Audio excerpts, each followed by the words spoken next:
जब हम मेडिटेट करते हैं, हम डायरेक्टली सोर्स के साथ कनेक्ट करके हम कॉस्मिक एनर्जी रिसीव करते हैं। वो एक ऐसा रेल्म है जहाँ पर आप बहुत ब्लिसफुल एंड एक्सटेसी वाला एक्सपीरियंस करते हैं, जहाँ पर हर एक चीज़ वो ब्रह्मानंद स्थिति में है।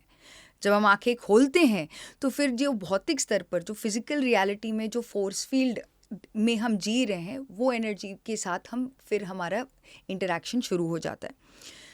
तो ये हमें समझना बहुत इम्पॉर्टेंट है कि जब when we start living as energy beings, जब हमारी एनर्जी सेंसिटिविटी बढ़ने लग जाती है, जब हमने वो हायर फ्रीक्वेंसी एक्सपीरियंस कर लिया है, तो ऑटोमेटिकली कहीं ना कहीं पे वो डिस्पैरिटी रहता है, वो एक डिस्कनेक्ट रहता है कि वो अरे मैं ध्यान में बहुत ज़्यादा समय बैठना चाहता हूँ because I am feeling very happy and blissful, और आपको आसपास की चीज़ें लगती है अच्छा ये लो फ्रीक्वेंसी है।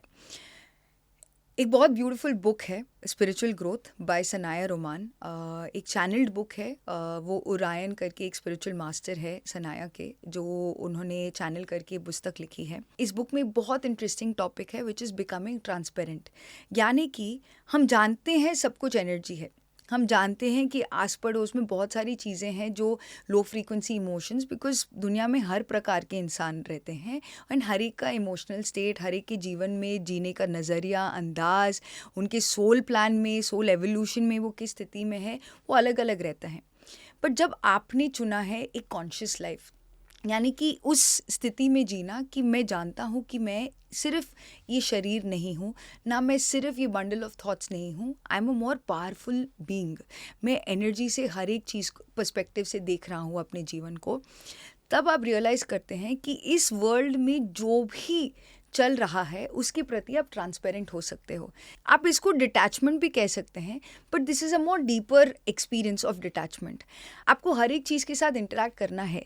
ये नहीं कि जो लोग आपके माइंडसेट के साथ अब नहीं मैच कर पा रहे तो आप बोलोगे नहीं नहीं I will change my company, या आपके रिलेशनशिप्स में आपको दरार दिख रहा है और आप बोलते हो कि अच्छा वो ध्यानी नहीं है या वो मुझे समझ नहीं पा रहे, और आप उनको अलग कर दे, दूर कर दे। जो वननेस का एक्सपीरियंस है, अद्वैत का एक्सपीरियंस है, जो एकत्व का भाव है, जिस परम प्रेम को हर एक ग्रंथ में अलग अलग तरीके से बताया गया है, उस डिवाइन एक्सपीरियंस को हमारे भौतिक रियलिटी में एक्सपीरियंस करने के लिए ये कॉन्सेप्ट बहुत इंपॉर्टेंट है, which is becoming transparent to other people's energies.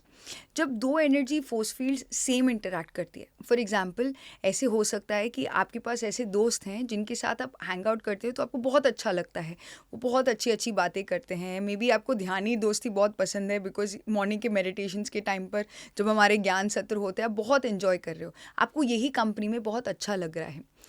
जितना आप उस इन्वायरमेंट में एंजॉय कर रहे हैं उतना ही आपको एक एक्सट्रीम इन्वायरमेंट में भी एंजॉय करने का एक्सपीरियंस हमें लेना है, तभी हम वो डिवाइन न्यूट्रलिटी को एक्सपीरियंस कर सकते हैं। इसलिए कई लोग के सोल प्लान्स भी ऐसे हैं कि घर में घर वाले मेडिटेट नहीं करते हैं और केवल आप मेडिटेट करते हैं। तो जब आप मेडिटेट करते हैं वो 2 या 3 घंटे जब आप सुबह उठते हैं तो बहुत अच्छा लगता है।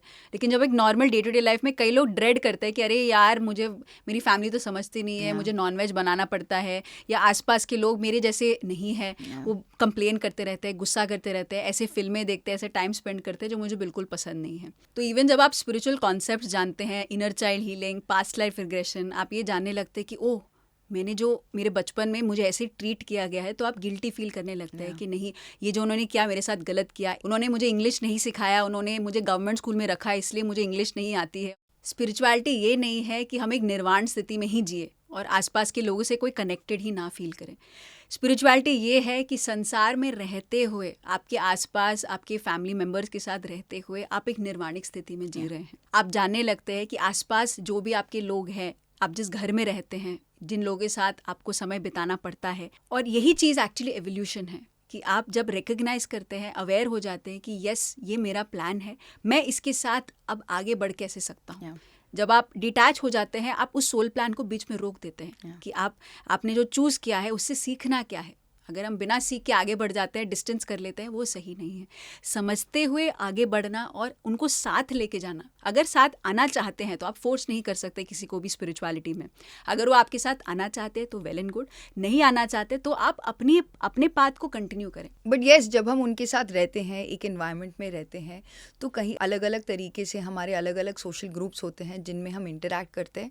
बिकॉज हम एनर्जी बीइंग्स है, हमारी सेंसिटिविटी बढ़ गई है, तो ऑटोमेटिकली आसपास की चीज़ें हमें इफेक्ट करना शुरू करती है जब तक हम अवेयर नहीं होते। बट ये कॉन्सेप्ट को जब हम समझ जाते हैं, how we can become transparent, यानी कि दूसरों के एनर्जी के प्रति हम कैसे एक मिरर बन सकते हैं, तो ये बहुत हमें हेल्प करता है ताकि हम जीवन में जो आनंद है, जो ब्यूटी है, उसको देखना शुरू करें।